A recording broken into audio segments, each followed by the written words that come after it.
बिस्मिल्लाहिर्रहमानिर्रहीम। अस्सलाम वालेकुम स्टूडेंट्स। आज के लेक्चर में हम ये कुछ एग्जांपल सॉल्व करेंगे।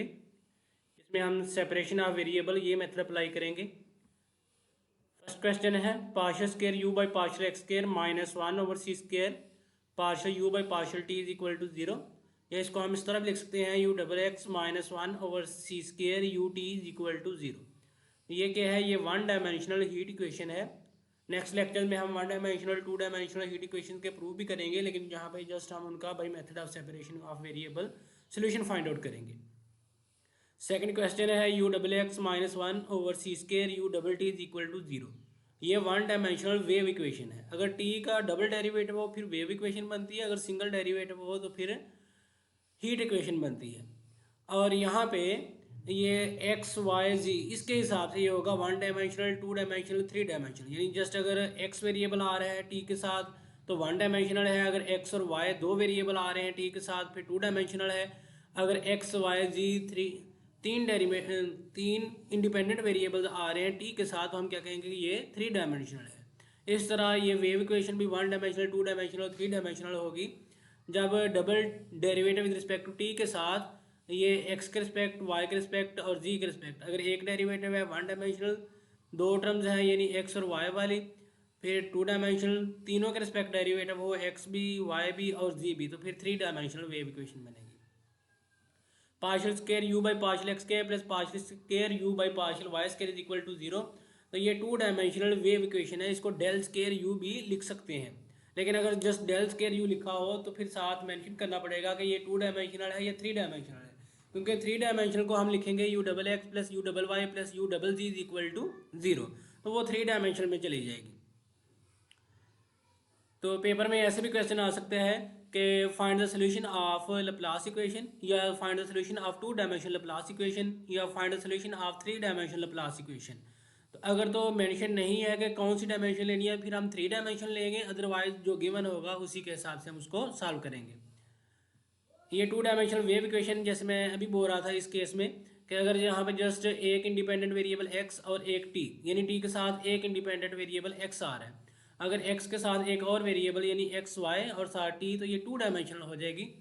t के साथ हमने और डेरिवेटिव देखने हैं एक्स वाई के हिसाब से, तो ये टू डायमेंशनल अगर होता u double x plus u double y plus u double z minus one over c square u double t is equal to zero. यहाँ पे राइट साइड पे जीरो आएगा, तो फिर हम इसको बोलते हैं ये थ्री डायमेंशनल वेव इक्वेशन है। अगर टी का सिंगल डेरिवेटिव होता तो फिर हम बोलते कि ये थ्री डायमेंशनल हीट इक्वेशन है। तो नेक्स्ट अब हम इनका सोल्यूशन फाइंड आउट करते हैं। क्वेश्चन नंबर वन को सॉल्व करने लगे हैं u double x minus one over c square u t is equal to zero. तो बाय मेथड ऑफ सेपरेशन यहाँ पे दो इंडिपेंडेंट वेरिएबल एक्स और टी इन्वॉल्व है, तो हम उनके कोरस्पॉन्डिंग फंक्शन लेंगे, यानी capital x just small x का फंक्शन है और capital t just small t का फंक्शन है। तो हम इसका डबल डेरिवेटिव अप्लाई करेंगे। होंगे यहाँ पे ये पार्शियल डेरिवेटिव ही, लेकिन जब एक ही इंडिपेंडेंट वेरिएबल के रिस्पेक्ट लेंगे तो हम उसको ऑर्डिनरी डेरिवेटिव भी कंसीडर कर सकते हैं। U double x is equal to x का डेरिवेटिव होगा। अब यहाँ पे कैपिटल एक्स एक फंक्शन है, इसका डबल डेरिवेटिव होगा टी, दोनों केसेस में कांस्टेंट रहेगा एज इट इज। इस तरह यहाँ पे यू का जब टी के रिस्पेक्ट डेरिवेटिव लेंगे एक्स कांस्टेंट तो टी प्राइम लिख दिया इसको। अब ये यू डबल एक्स और यू टी की वैल्यू इक्वेशन वन में पुट कर देंगे, x double prime t minus one over c square x t prime is equal to zero. ये नेगेटिव टर्म राइट पे जाकर प्लस की होगी, x double prime t is equal to one over c square x t prime. अब ये देखें हम x वाली टर्म्स अलग करेंगे और t वाली टर्म्स अलग करेंगे, यानी x t से डिवाइड कर दिया दोनों साइड पे, तो लेफ्ट साइड पे बचेगा x double prime over x is equal to t prime over c square t. ये देखें लेफ्ट साइड पे जो फंक्शन है वो जस्ट इंडिपेंडेंट x का फंक्शन है, और जो राइट साइड पे फंक्शन है वो जस्ट इंडिपेंडेंट t का फंक्शन है। तो इन दोनों की कॉमन वैल्यू वेरिएबल नहीं हो सकती, इन दोनों की कॉमन वैल्यू जो होगी वो कोई कांस्टेंट होगी, उसको हम k से डिनोट कर दिया। This implies x double prime over x is equal to k और t prime over c square t is equal to k. This implies x double prime minus k x is equal to 0, यानी ये पहले इस तरफ जाकर multiply होगा फिर ये लेफ्ट पे आकर माइनस हो जाएगा, x double prime minus k x is equal to 0। इसका इक्वेशन नंबर 2 नाम लिख दिया, और यहाँ से ये c स्क्वायर ये k के साथ मल्टीप्लाई हो गया, t prime over t is equal to c square k। यहाँ पे एक बात नोट करने वाली है कि जब जस्ट सिंगल डेरिवेटिव इन्वॉल्व हो, जैसे ये टी प्राइम ओवर टी इधर भी होता है एक्स प्राइम, यानी जस्ट सिंगल डेरिवेटिव इन्वॉल्व होता है, तो फिर हम के केसेस नहीं बनाते, यानी के की वैल्यू हम पॉजिटिव नेगेटिव इस तरह का केसेस नहीं बनाते। लेकिन जब डबल डेरिवेटिव इन्वॉल्व होगा उस केस में, डबल डेरिवेटिव या फोर्थ डेरिवेटिव, उस केस में क्या होगा कि के की डिफरेंट वैल्यूज के लिए डिफरेंट आंसर बनेंगे। फॉर एग्जाम्पल अगर के जीरो होता है तो आंसर और तरह का बनेगा, अगर के पॉजिटिव होता है तो फिर इसके रियल रूट्स बनेंगे, अगर के नेगेटिव होते हैं तो फिर इसके इमेजिनरी रूट्स बनेंगे। तो इन तीनों केसेस में इसका अलग अलग सोल्यूशन बनेगा। तो सेम अगर इसमें हम अलग अलग सोल्यूशन करेंगे तो इसमें भी अलग अलग सोल्यूशन बनेगा।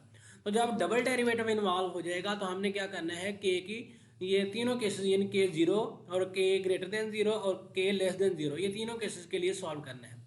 लेकिन जब हमें बाउंड्री वैल्यू या इनिशियल वैल्यू प्रॉब्लम मिलेंगे वहाँ पे ये के की वैल्यू ऑलवेज, यानी जो एक्स का कोफिशिएंट होता है वो ऑलवेज पॉजिटिव होना चाहिए। यानी जब हमें इनिशियल कंडीशन या बाउंड्री कंडीशन मिली होंगी तो अब हम ये एक्स का जो भी कोफिशिएंट होगा इसको पॉजिटिव लेकर ही चलेंगे। जैसे ये नेगेटिव के है तो हम कहेंगे कि इसकी वैल्यू पॉजिटिव होनी चाहिए, तो हम के की जगह माइनस पी स्क्वायर पुट कर दें तो नेगेटिव नेगेटिव प्लस हो जाएगा। तो उस केस में जस्ट एक केस ही सॉल्व करना है, दूसरे भी कर सकते हैं, लेकिन जो हमने बाउंड्री कंडीशन अप्लाई करनी होती हैं वो ज़ीरो और नेगेटिव के लिए वो होल्ड नहीं करती। तो जब इसका कोफिशिएंट पॉजिटिव होगा तभी इसका सोल्यूशन एग्जिस्ट करता है, अदरवाइज वो सोल्यूशन इनकंसिस्टेंट होता है। तो लेकिन यहाँ पे तो कोई बाउंड्री कंडीशन गिवन नहीं है, इसलिए यहाँ हम तमाम केसेस के लिए इसका सोल्यूशन लिख देंगे। X double prime minus k x is equal to zero और यहाँ से t prime over t is equal to c square k. अब हम इसको सॉल्व करने लगे हैं। X double prime minus k x is equal to zero, here k is equal to zero, k greater than zero और k less than zero. तो अब तीनों के लिए सॉल्व करते हैं। पहले के इज इक्वल टू जीरो, दूसरी इक्वेशन को सॉल्व करने की जरूरत नहीं है, उसको जस्ट हम वैसे सॉल्व कर देंगे और के की डिफरेंट वैल्यूज लिख देंगे क्योंकि उसमें जस्ट सिंगल डेरिवेटिव ही इन्वॉल्व है। If k is equal to zero तो यहाँ से क्या बनेगा, x double prime is equal to zero.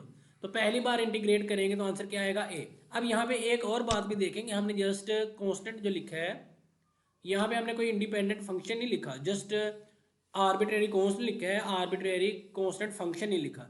इसकी वजह यह है कि यहाँ पे जो x double prime is equal to zero, तो ये जस्ट एक्स का डेरिवेटिव विद रिस्पेक्ट टू, यानी कैपिटल एक्स का derivative with respect to x है।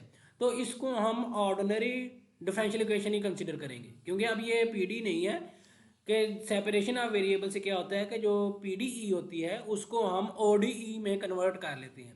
तो अब यहाँ पे जब हम इसका सोल्यूशन फाइंड आउट करेंगे तो ये ऐसे जैसे ऑर्डिनरी डिफरेंशियल इक्वेशन, यानी एक इंडिपेंडेंट वेरिएबल हो और एक ही डिपेंडेंट वेरिएबल हो तो हम बोलते हैं ऑर्डिनरी डिफरेंशियल इक्वेशन। तो हम इसको सेम ऑर्डिनरी डिफरेंशियल इक्वेशन ही ट्रीट करेंगे। तो यहाँ पे इसका constant of integration just a, और फिर जब इंटीग्रेट करेंगे एक्स के रिस्पेक्ट इंटीग्रेशन होनी है तो a x plus b. Case two, k greater than zero, यानी के की वैल्यू पॉजिटिव हो सकती है। तो पॉजिटिव के लिए कोई पॉजिटिव नंबर इसको लेट कर लेते हैं। फर्ज करें k is equal to p square, क्योंकि पी की जो मर्जी वैल्यू स्क्वायर उसने पॉजिटिव रहना है, इसलिए मैंने के की वैल्यू ये सब्स्टिट्यूट कर दी पी स्क्वायर। अब यहाँ पे क्या बनेगा, एक्स डबल प्राइम माइनस के की जगह पी स्क्वायर लिख दिया, p square x is equal to zero. इसकी ऑक्सिलरी इक्वेशन बनेगी d square minus p square, यानी डबल डेरिवेटिव को हम डी स्क्वायर लिखते हैं और ये माइनस पी स्क्वायर, इनमें से एक्स कॉमन ले लिया इज इक्वल टू जीरो। और यहाँ से कंप्लीमेंट फंक्शन के लिए हम रूट्स निकालेंगे, D square minus p square को जीरो लिख के, तो डी की वैल्यू हमें मिलेगी प्लस माइनस पी। तो अब हम इसका सोल्यूशन किस तरह के फॉर्म में लिखेंगे, x is equal to a exponential p x, यानी रियल रूट्स आए हैं तो हम एक्सपोनेंशियल की फॉर्म में लिखेंगे a exponential p x plus b exponential minus p x. Case two में देखें, के लेस देन जीरो, यानी के की वैल्यू नेगेटिव भी हो सकती है। अब नेगेटिव नंबर को हम लेट कर लेते हैं। फर्ज करें कि ये मैंने के की वैल्यू लिख दी माइनस पी स्क्वायर। अब माइनस पी स्क्वायर क्यों लिखी, क्योंकि पी स्क्वायर पॉजिटिव होगा स्क्वायर की वजह से, यानी पी की जो मर्जी वैल्यू ले लें स्क्वायर की वजह से वो पॉजिटिव होगा। लेकिन जब ये नेगेटिव के साथ मल्टीप्लाई होगा तो आंसर क्या बनेगा, हमारा नेगेटिव आंसर बनेगा। तो इस केस में हम क्या कह सकते हैं कि के की वैल्यू नेगेटिव ही रहेगी। तो हमने एक ऐसा नंबर ले लिया जो ऑलवेज नेगेटिव है, उसको मैंने माइनस पी स्क्वायर से नोट कर दिया। अब यहाँ पे जब हम के की जगह माइनस पी स्क्वायर करेंगे तो माइनस माइनस प्लस हो जाएगा, x double prime plus p square x is equal to zero. अब यहाँ से भी इसका कॉम्प्लीमेंट्री फंक्शन फाइंड करना है, तो पहले हम इसके रूट्स फाइंड करेंगे, d square plus p square is equal to zero. तो डी की वैल्यू यहाँ से हमें मिलेगी प्लस माइनस पी आई होता। अब यहाँ पे देखें ये कम्प्लेक्स रूट्स आ गए, जब कम्प्लेक्स रूट्स आते हैं तब हम इसको कॉज और साइन की फॉर्म में लिखते हैं। बेसिकली ये भी एक्सपोनेंशियल की फॉर्म में होते हैं, जैसे exponential iota p x plus exponential minus iota p x. तो आपको पता है जब हम एक्सपोनेंशियल आयोटा पी एक्स को ओपन करेंगे तो वो cos p x plus iota sine p x ही बनेगा, और इस तरह इधर से भी cos p x minus iota sine p x. तो हम कॉस वाले टर्म्स अलग कर लेते हैं और साइन वाले टर्म्स अलग कर लेते हैं, और जो कॉस का कोफिशिएंट है तो उसको किसी और कांस्टेंट का नाम दे देते हैं, और इस तरह साइन का जो कोफिशिएंट होता है आयोटा के साथ उसको किसी और कांस्टेंट का नाम देते हैं। तो बेसिकली एंड पे हमारे पास यही सोल्यूशन बनता है, x is equal to a cos p x plus b sine p x. ये इक्वेशन 2 को मैंने तीनों केसेस के लिए सॉल्व कर लिया। सॉल्विंग इक्वेशन 3, आइए देखें इक्वेशन 3 को भी हम तीनों के लिए अलग अलग भी सॉल्व कर सकते हैं या डायरेक्ट सॉल्व कर देते हैं, क्योंकि इसमें एक डेरिवेटिव इन्वॉल्व है, तो हम बाद में इसमें के की जो वैल्यू जैसे जैसे हमने लेट की थी वो पुट कर देंगे। अगर के वैसे अगर हम ये देखें, अगर हम जीरो करते हैं तो यहाँ से आएगा natural log of t is equal to a, और जब हम एक्सपोनेंशियल की फॉर्म में लिखेंगे तो exponential natural log of a यानी कोई कॉन्स्टेंट की फॉर्म में आ जाएगा। तो मैं इसका जस्ट वैसे सोल्यूशन फाइंड आउट किया, इसका डिफरेंशियल ऊपर मौजूद है, इसको इंटीग्रेट करेंगे natural log of T, right side पे बनेगा सी स्केयर के, ये टी का फंक्शन था, टी के रिस्पेक्ट इंटीग्रेशन हो रही है तो सी स्केयर टी आएगा, plus constant of integration add कर दिया नेचुरल लॉग ऑफ सी। दोनों तरफ एंटी लॉग अप्लाई करेंगे, लेफ्ट साइड पे टी बचेगा, इसको भी ई की पावर में लिखेंगे, इसको भी ई की पावर में लिखेंगे। इसमें जब ई की पावर में नेचुरल लॉग आएगा वो कैंसिल हो जाएगा, उसको मैंने सी अलग से लिख दिया। टी की वैल्यू क्या बनी, सी ई के सी स्केयर टी। अब ये सभी वैल्यूज को हम यूज करते हुए इसका सोल्यूशन लिखते हैं।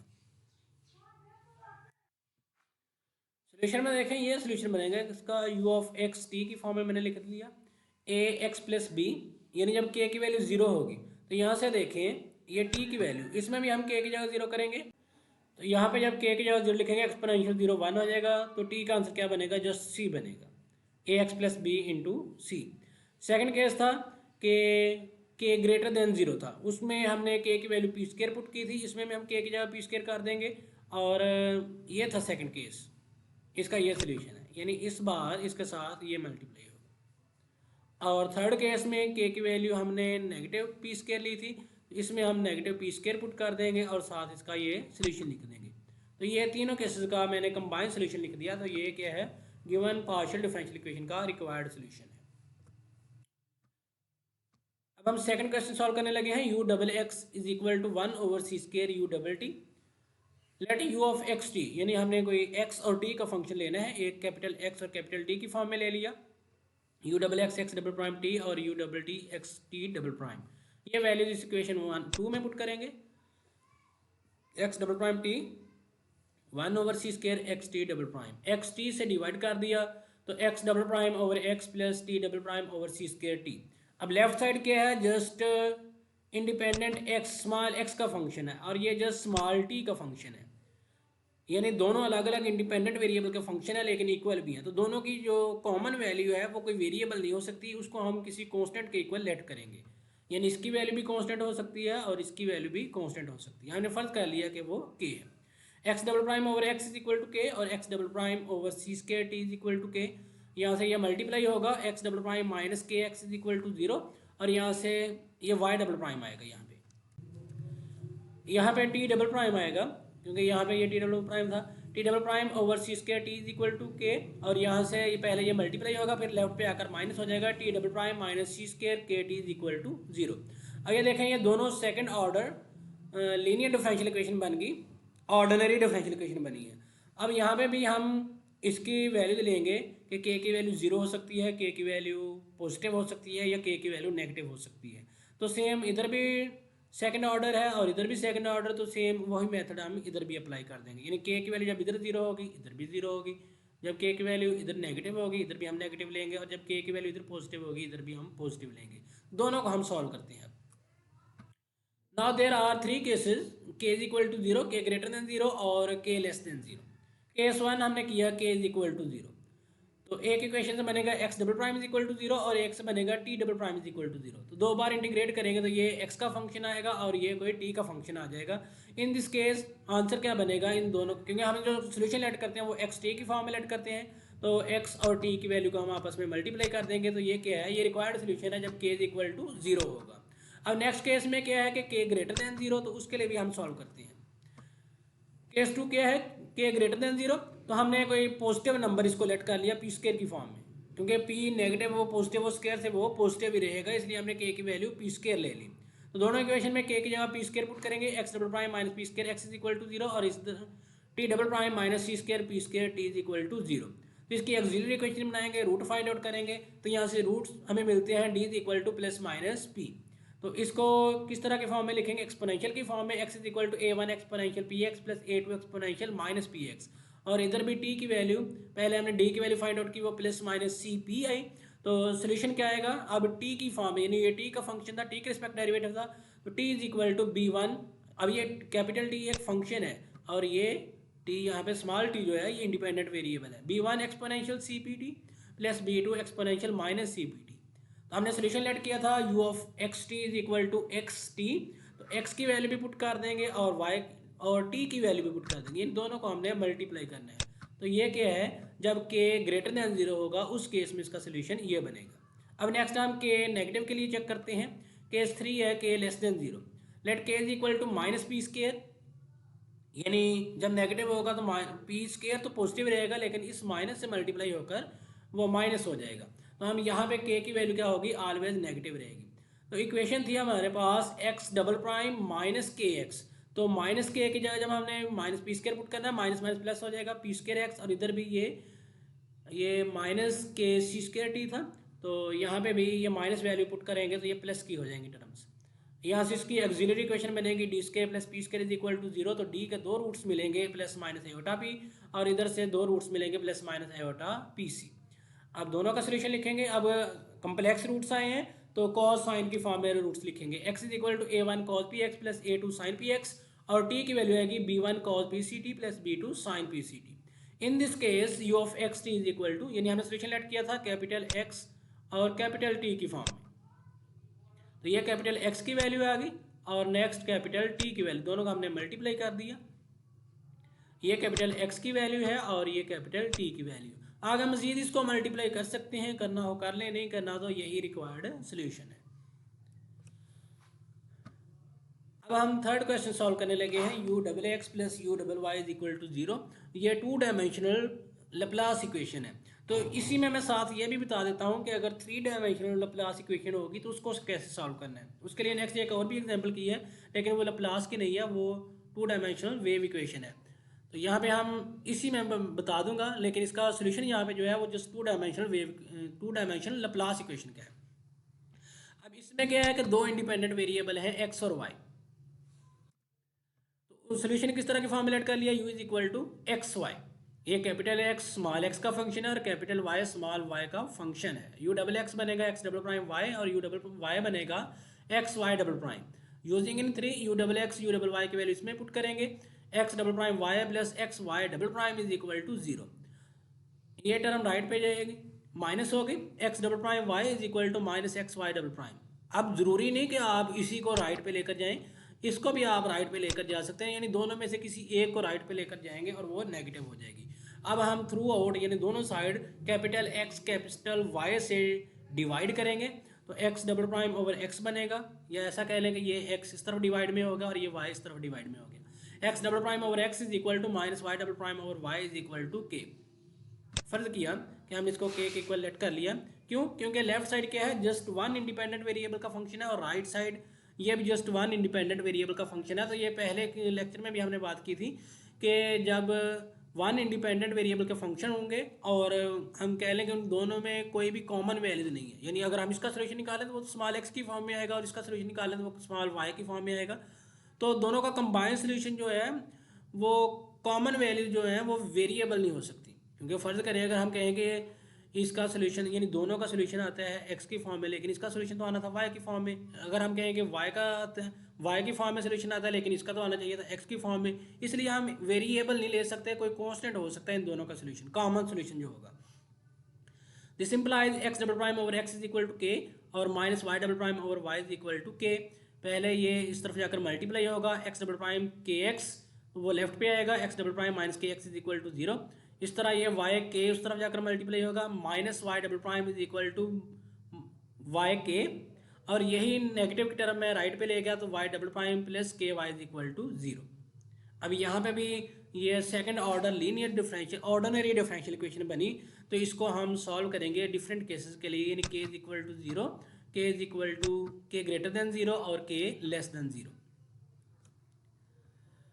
Now there are three cases: k is equal to 0, k greater than 0 और k less than 0. Case 1, k is equal to 0. तो इक्वेशन 4 बनेगी x double prime is equal to 0 और इक्वेशन 5 बनेगी y double prime is equal to 0. पहले x के respect integrate करेंगे a1, फिर x के रिस्पेक्ट इंटीग्रेट करेंगे a1 x प्लस a2, और यहाँ पे y के रिस्पेक्ट इंटीग्रेट करेंगे y1 y prime is equal to b1 और फिर इंटीग्रेट करेंगे तो b1 y plus b2. In this case u of x y is equal to, इन दोनों को हमने मल्टीप्लाई करना है क्योंकि हम जो सोल्यूशन लेट करते हैं वो लेट ही प्रोडक्ट की फॉर्म में करते हैं. तो k इज इक्वल टू 0 के लिए ये वाला सोल्यूशन बनेगा.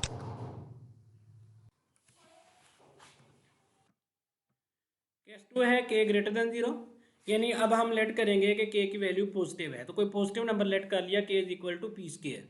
तो ये इक्वेशन 4 और 5 में पुट करेंगे, वहाँ पे बनेगा x double prime minus p square x is equal to 0, और इसमें था प्लस का कोफिशिएंट था y double prime plus p square y is equal to 0. तो इसकी एक्सिलरी इक्वेशन बनेगी d square minus p square is equal to 0. तो इसमें दो रियल रूट्स मिलेंगे प्लस माइनस पी की फॉर्म में, और इसकी एक्सिलरी इक्वेशन बनेगी d square plus p square is equal to 0. तो इसके दो रूट्स बनेंगे iota P plus minus iota P, तो ये कम्प्लेक्स फॉर्म में आएंगे. जब कम्प्लेक्स फॉर्म में रूट्स हैं उसका सोल्यूशन इस तरह की फॉर्म में यानी साइन कॉस की फॉर्म में आएगा, और रियल रूट्स वो एक्सपोनेंशियल की फॉर्म में आएगा. Hence in this case u of x y is equal to a1 exponential px plus a2 exponential minus px. ये x की वैल्यू लिख दी यहाँ पे, और ये कैपिटल y की value b1 cos px plus यहाँ पे b2 आना था b2 sin px. Similarly if k less than 0, यानी अगर k की वैल्यू नेगेटिव होगी तो फिर हम कोई नेगेटिव नंबर लेट करेंगे. वो नेगेटिव नंबर किस तरह की फॉर्म में हम लेट करते हैं? नेगेटिव पी स्केयर की फॉर्म में, क्योंकि पी स्केयर ऑलवेज पॉजिटिव रहेगा, माइनस से मल्टीप्लाई होकर नेगेटिव हो जाएगा. इन इक्वेशन 4 एंड 5 आइए देखें. ये इक्वेशन 4 थी, यानी x double prime minus k x, तो उसमें जब हम माइनस पी स्केयर पुट करेंगे तो वो प्लस की बन जाएगी, और जो 5 थी वो थी y डबल प्राइम प्लस के वाई. तो उसमें जब हमने k की जगह माइनस पी स्केयर पुट करना है तो वो बनेगी y double prime minus p square y. तो इस केस में जो y में इक्वेशन होगी उसके रियल रूट्स बनेंगे, और जो x में इक्वेशन होगी उसके कम्प्लेक्स रूट्स बनेंगे. यानी x वाले का आंसर कॉस साइन की फॉर्म में आएगा और y वाले का आंसर एक्सपोनेंशियल की फॉर्म में आएगा. तो वो मैंने सॉल्व नहीं किया, डायरेक्ट सोल्यूशन लिख दिया है. ये x वाले का solution a1 cos px plus a2 sin px, और ये y वाले का सोल्यूशन b1 एक्सपोनेंशियल, यहाँ पे y आएगा. ये मिस्टेक थी क्योंकि ये y में इक्वेशन थी, तो यहाँ भी y आएगा और यहाँ पे भी y आएगा, और इस सोल्यूशन में भी यहाँ पे भी y आएगा. तो ये किस केस में है? जब k की वैल्यू नेगेटिव होगी तो उस केस में ये सोल्यूशन बनेगा. नेक्स्ट क्वेश्चन नंबर 4 है u double x plus u double y minus 1 over c square u double t is equal to 0. पहले जो हम क्वेश्चन करते हैं उसमें जस्ट दो इंडिपेंडेंट वेरिएबल इन्वॉल्व होते थे, इसमें तीन इंडिपेंडेंट वेरिएबल x, y और t इन्वॉल्व हैं. तो इसमें हम जो सोल्यूशन लेट करेंगे वो तीन इंडिपेंडेंट वेरिएबल के फंक्शन की प्रोडक्ट के फॉर्म में लेंगे, यानी कैपिटल x स्मॉल x का function, capital Y small y का फंक्शन और कैपिटल T स्मॉल t का फंक्शन. x के respect double derivative just x के डेरिवेटिव होंगे, y के रिस्पेक्ट जस्ट y के होंगे और t के रिस्पेक्ट जस्ट t के होंगे. अब ये वैल्यूज हम इक्वेशन 4 में पुट करेंगे. x double prime y t plus x y double prime t minus 1 over c square x y t double prime is equal to 0. ये नेगेटिव टर्म राइट पे लेके प्लस की होगी, कोई भी टर्म लेकर जा सकते हैं, ज़रूरी नहीं कोई एक टर्म लेके जाएंगे. X double prime y plus x double prime y t plus x y double prime t is equal to 1 over c square x y t double prime. तो हमने सारी की सारी इक्वेशन को किस पे डिवाइड कर दिया? Capital x capital Y capital T पे. जब इसको capital x capital Y capital T से डिवाइड करेंगे, वाई टी से कैंसिल हो जाएंगे, x double prime over x और यहाँ से y double prime over y is equal to 1 over c square, यहाँ से t double prime over t. अब यहाँ पे देखें जो लेफ्ट साइड है वो जस्ट स्मॉल एक्स और स्मॉल वाई का फंक्शन है, और जो राइट साइड है वो जस्ट टी का फंक्शन है. यानी लेफ्ट साइड एक्स वाई का फंक्शन हम बोल सकते हैं और ये टी का फंक्शन बोल सकते हैं. तो ये दोनों यानी डिफरेंट टाइप्स का है ना, यानी इसमें वेरिएबल और इन्वॉल्व है, लेफ्ट साइड पे वेरिएबल और आ रहे हैं. पहले ये थे ना कि जस्ट एक इंडिपेंडेंट वेरिएबल लेफ्ट पे और एक इंडिपेंडेंट वेरिएबल राइट पे. अब यहाँ पे दो इंडिपेंडेंट वेरिएबल लेफ्ट पे हैं और एक इंडिपेंडेंट वेरिएबल राइट पे है, तो दोनों में कॉमन वेरिएबल कोई भी नहीं है. तो यहाँ पे हम कह सकते हैं कि इनकी जो कॉमन वैल्यू जो होंगी वो नहीं आ सकती, यानी कॉमन वैल्यू जो होंगी वो वेरिएबल नहीं हो सकती. तो यहाँ पे फिर ये है कि उनकी कॉमन वैल्यूज कोई कांस्टेंट हो सकती है, तो हमने इसको कांस्टेंट के इक्वल लेट कर लिया। This implies x double prime over x plus y double prime over y is equal to k. इसका इक्वेशन नंबर 1 नाम लिख दिया, और 1 over c square t double prime over t is equal to k. अब यहाँ पे देखें कि पहले जितने भी हमने क्वेश्चन किए उसमें हमने के की वैल्यू 0 लेट की, के पॉजिटिव लेट किया, के नेगेटिव लेट किया। इसमें भी हमें चाहिए कि के पॉजिटिव भी लें, के 0 भी लें, के लेस देन भी 0 लें। लेकिन अगर इस तरह हम करते हैं तो क्वेश्चन हमारा काफ़ी लेंथी हो जाएगा, क्योंकि वो तकरीबन 6 आंसर आएंगे। तो इसलिए मैंने इसमें केसेस नहीं बनाए, जस्ट सिंपल सॉल्व कर दिया है। तो अगर तो बाउंड्री कंडीशन मिलती हैं तो फिर तो हमने वो के वैसे ही पॉजिटिव लेना होता है। तो अगर बाउंड्री कंडीशन नहीं मिलती तो फिर हमने केसेस बनाने होते हैं। तो हम कोशिश किया करेंगे कि जब 2 वेरिएबल इन्वॉल्व होंगे तब हम केसेस बना लिया करेंगे, जब 2 से ज़ायद होंगे तो फिर हम केसेस नहीं बनाएंगे, क्योंकि उससे क्वेश्चन काफ़ी लेंथी हो जाएगा। X double prime over x plus y double prime over y is equal to k, 1 over c square t double prime over t is equal to k. इसका इक्वेशन नंबर 1 नाम लिख दिया और इसका equation number 2 नाम लिख दिया। From 1 x double prime over x, अब वहाँ पे भी मैं वो वेरिएबल अलग अलग करने लगा हूँ, एक्स के एक तरफ और वाई के एक तरफ। जो y double prime over y था वो राइट पे आकर माइनस हो गया, k minus y double prime over y. और इक्वेशन 2 मैंने एज इट इज लिख दी, t double prime over c t is equal to k. पहले मैं ये सॉल्व कर देता हूँ। यहाँ से बनेगा t double prime is equal to c k t, ये लेफ्ट पे आकर माइनस होगा, t double prime minus c k t is equal to 0, d square minus c k t is equal to 0, d is equal to plus minus square root c k. अब ये देखिए मैंने plus minus की form में लिख दिया, square root में मैंने लिख दिया। अब मैंने ये नहीं लिखा कि इसका कम्प्लेक्स आएगा, इमेजिनरी आएगा, 0 आएगा। तो जैसे के की वैल्यू यानी गिवन कंडीशन अगर कोई गिवन है उस लिहाज से हम देख लेंगे, अगर के 0 होगा तो यहाँ से ये कॉन्स्टेंट बन जाएगा, के अगर पॉजिटिव होगा तो ये एक्सपोनेंशियल की फॉर्म में रहेगा, अगर के नेगेटिव बनेगा तो वो आयोटा आ जाएगा। तो हमें पता है जब आयोटा आए यानी एक्सपोनेंशियल की फॉर्म में आयोटा आए तो उसको हम कॉस साइन की फॉर्म में लिख लेते हैं। तो इसलिए यहाँ पे के बारे में हमने केसेस नहीं बनाए, जस्ट उसका सोल्यूशन लिख दिया है। तो according to given boundary condition फिर हम इसका सोल्यूशन लेट कर लेंगे अगर कहीं ज़रूरत पड़े तो ये टी का मैंने सोल्यूशन लिख दिया। अब ये सॉल्व करने लगे हैं, x double prime over x is equal to k minus y double prime over y is equal to, मैंने इसको पी के इक्वल कर दिया। क्यों? क्योंकि लेफ्ट साइड क्या है, जस्ट इंडिपेंडेंट वेरिएबल एक्स का फंक्शन, और right just independent variable y का फंक्शन हो गया। तो हम दोनों को अब अलग अलग सॉल्व कर देंगे, x double prime minus p x is equal to 0, और यहाँ से k minus y double prime over y is equal to p. और यहाँ पे भी देखें मैंने केसेस नहीं बनाए, डायरेक्ट कर दिया, क्योंकि यहाँ पे केसेस बनाते हैं फिर इस तरह भी केसेस बनाने पड़ेंगे। इसमें 3 केसेस बनेंगे, इसमें भी 3 बनेंगे, इसमें भी 3, तो वो 9 या 12 इतने आंसर आएंगे। तो इतना लेंथ ही हमें करने की जरूरत नहीं, हम जस्ट इसका सिंपल सा सोल्यूशन लिख देंगे, यानी जो हमने जैसे कांस्टेंट लिया लेट किया उसी की फॉर्म में हमने लिख देना है। वो आगे कंडीशन के मुताबिक होगा, ये पॉजिटिव है नेगेटिव है वो हम बाद में बात करेंगे। X double prime minus is equal to minus p x. हाँ, लेकिन अगर 2 डायमेंशनल है यानी एक्स डबल प्राइम यानी 2 इंडिपेंडेंट वेरिएबल है, तो उस केस में हम लेट कर लेंगे कि पॉजिटिव नेगेटिव यानी उसमें 3 आंसर आने होते हैं, तो वो हमारे लिए आसानी है कि हम फाइंड आउट कर सकते हैं।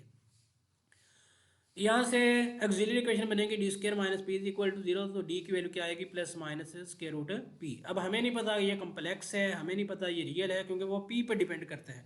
हमने पी के बारे में कुछ नहीं लेट किया कि ये पॉजिटिव है नेगेटिव है। तो जैसे मैं पहले बोल रहा था वो गिवन कंडीशन के मुताबिक ही होगा, तो हम इसका जस्ट ऐसे सोल्यूशन लिख देंगे, a1 exponential square root p x plus a2 exponential minus square root p x. और इधर से भी ऐसे ही ये डी की वैल्यू निकालेंगे, plus minus square root k minus P. अब यहाँ पे भी हमें नहीं पता कि के बड़ा है या पी बड़ा है, अगर के छोटा हो पी बड़ा हो तो फिर ये अयोटा की फॉर्म में आएगा, अगर के बड़ा हो पी छोटा हो फिर ये रियल की फॉर्म में आएगा। इस केस में भी हमने किसी केस में भी लेट नहीं किया, क्योंकि उससे लेंथ ही हो जाना था। तो इसका आंसर क्या आएगा, y is equal to b1 exponential square root k minus p y minus b2 exponential square root k minus p y. ये माइनस इसके साथ है, यहाँ पे ये प्लस का साइन b2 के साथ, यानी b1 प्लस b2 की फॉर्म में। अब सोल्यूशन हमने क्या लेट किया था, u of x y t, यानी 3 इंडिपेंडेंट वेरिएबल थे। तो capital X dot capital Y dot capital T की फॉर्म में लेट किया था। ये कैपिटल एक्स का आंसर लिख दिया, नेक्स्ट कैपिटल वाई का आंसर लिख दिया, और नेक्स्ट कैपिटल टी, यानी एंड में जो तीनों आंसर होंगे उनको हमने मल्टीप्लाई कर देना। तो ये क्या है, ये रिक्वायर्ड सोल्यूशन है। नेक्स्ट एक क्वेश्चन सॉल्व किया है, फाइव ये फोर्थ डेरिवेटिव है, ये फाइव का with respect to x fourth derivative है, प्लस फाइव का विद रिस्पेक्ट टू वाई भी फोर्थ डेरिवेटिव है, is equal to alpha square five double t. जो प्रीवियस क्वेश्चन किए उसमें ज़्यादातर हम independent variable x y t वो लेते थे, जो डिपेंडेंट वेरिएबल था वो हर एक में यू ही आया। तो ज़रूरी नहीं डिपेंडेंट वेरिएबल हर एक में यू आए। वो डिपेंडेंट वेरिएबल को फाई से भी डिनोट कर सकता है, वो डिपेंडेंट वेरिएबल को साई से भी डिनोट कर सकते हैं, वो डिपेंडेंट वेरिएबल को ईटा से डिनोट कर सकता है, वो डिपेंडेंट वेरिएबल को फाई से डिनोट कर सकता है। तो जिस तरह भी डिपेंडेंट वेरिएबल आएगा उसी तरह से हमने क्वेश्चन सॉल्व करना है। अब इसमें डिपेंडेंट वेरिएबल फाई यूज़ हुआ है, तो हम फाई का सोल्यूशन लेंगे। Phi is equal to capital x capital Y capital T. Phi का फोर्थ डेरिवेटिव लेंगे, एक्स के 4 डेरिवेटिव आएंगे और y t as it is. इस तरह जब वाई के रिस्पेक्ट लेंगे वाई के 4 derivative x t as it is, और टी के रिस्पेक्ट जब लेंगे तो एक्स वाई टी के 2 डेरिवेटिव आएंगे। ये अब हम वैल्यूज इसमें पुट कर देंगे। X double prime y t plus x y double prime t is equal to alpha square x y t double prime. इसको capital x capital Y capital T से डिवाइड कर दिया। X fourth derivative over x plus y fourth derivative over y is equal to alpha square t double prime over t. इसको मैंने के square की form में late कर ली। के भी लेट कर सकते हैं, लेकिन ये है कि जब हमने इसके वो फोर्थ रूट निकालने थे तो वो हमें फिर मुश्किल बनती, यानी हम उसको वो डिमाइवर थ्योरम वगैरह लगाते। तो हम इस तरह करते हैं कि पहले ही के स्क्वायर की फॉर्म में ले लेते हैं। जब हम स्क्वायर रूट लें तो वो प्लस माइनस से कैंसिल हो जाएगा। तो जब फोर्थ डेरिवेटिव लेंगे उस केस में हम इसके रूट्स को वो 4 पावर में ले लेंगे। ज़रूरी नहीं, जस्ट यहाँ पे के भी लिया जा सकता है, ज़रूरी नहीं कि हम के स्क्वायर ही लें। अगर यहाँ पे जस्ट के लेते हैं तो यहाँ पे के ओवर अल्फा स्क्वायर, तो यहाँ पे प्लस माइनस के ऊपर स्क्वायर रूट आ जाएगा और डिनोमिनेटर में जस्ट अल्फा आ जाएगा। और यहाँ पे अगर हम के लेते हैं तो यहाँ पे k minus y double prime y fourth derivative over y, और यहाँ पे कोई और सोल्यूशन लेट कर लेंगे लैम्डा, और फिर लैम्डा के हमने फोर्थ रूट निकाल लिया। तो अब डी स्क्वायर माइनस लैम्डा अगर हम जस्ट लिखेंगे तो उसके फोर्थ रूट वो आयोटा के फॉर्म में या डिमाइवर थ्योरम लगाकर हमें निकालने पड़ेंगे। लेकिन हम अपनी आसानी के लिए लैम्डा की पावर 4 इस तरह का सोल्यूशन लेट कर लिया ताकि हमें रूट्स निकालने में आसानी हो। है तो आर्बिट्रेरी कांस्टेंट। तो इस केस में यानी हायर डायमेंशनल था, तो हमने कोशिश की कि जिस तरह जितनी पावर है उस हिसाब से जो कांस्टेंट लेट किया उसकी भी पावर उतनी ही लेट कर लीजिए। तो वो मैं बार बार यही बोल रहा हूँ, ज़रूरी नहीं कि हम उतनी पावर लें, ये जस्ट हमने अपनी आसानी के लिए लिया है। अब यहाँ पे देखें हमने वेरिएबल सेपरेट कर रहे हैं, हमने जस्ट टी को अलग किया और एक्स वाई को अलग कर लिया। तो ये 2 इंडिपेंडेंट वेरिएबल हैं और इसमें एक इंडिपेंडेंट वेरिएबल है, लेकिन दोनों में कोई कॉमन वेरिएबल नहीं है। तो इनकी कॉमन वैल्यू जो है वो वेरिएबल नहीं हो सकती, कोई कांस्टेंट होगी, के स्क्वायर लेट कर लिया। तो यहाँ से टी की वैल्यू जैसे हमने ये प्रीवियस एग्जांपल में सॉल्व किया, टी की वैल्यू यहाँ से a1 exponential k t over alpha plus a2 exponential minus k t over alpha. अब इनको हम सॉल्व करने लगे हैं। X double prime over x is equal to lambda raise power 4, और इसको भी हम k square minus y fourth derivative और y is equal to lambda raise power 4। ये एक्स उस तरफ जाकर मल्टीप्लाई होगा, इसकी ऑक्सिलरी इक्वेशन बनेगी d4 minus lambda 4 of x is equal to 0। अब ये देखें ना, मैंने जैसे बोला था कि हमें रूट्स निकालने में आसानी होगी और कोई वजह नहीं है इसको ये लैम्डा रेज पावर 4 लेने की। अगर हम यहाँ पे जस्ट लैम्डा लेते तो हम लिखते लैम्डा रेज पावर 1/4, फिर हमें लैम्डा के 4 फोर्थ रूट्स फाइंड आउट करने थे, तो वो हम इसको पहले कम्प्लेक्स में कन्वर्ट करते या पहले वैसे स्क्वायर रूट लेते, उस तरह के फॉर्म में आना था। तो लेकिन मैंने इस तरह नहीं किया, लैम्डा पावर 4 ले ली। तो यहाँ पे जब स्क्वायर रूट लेंगे तो पहले प्लस माइनस लैम्डा स्क्वायर आएगा, फिर जब स्क्वायर रूट लेंगे तो लैम्डा स्क्वायर का स्क्वायर रूट लेंगे प्लस माइनस लैम्डा, और माइनस लैम्डा स्क्वायर का स्क्वायर रूट लेंगे तो प्लस माइनस आयोटा लैम्डा। तो ये 4 रूट्स बनेंगे, b1 exponential lambda x plus b2 exponential minus lambda x. ये रियल रूट्स के लिए लिख दिया और ये इमेजिनरी रूट्स के लिए कॉस साइन की फॉर्म में लिख दी।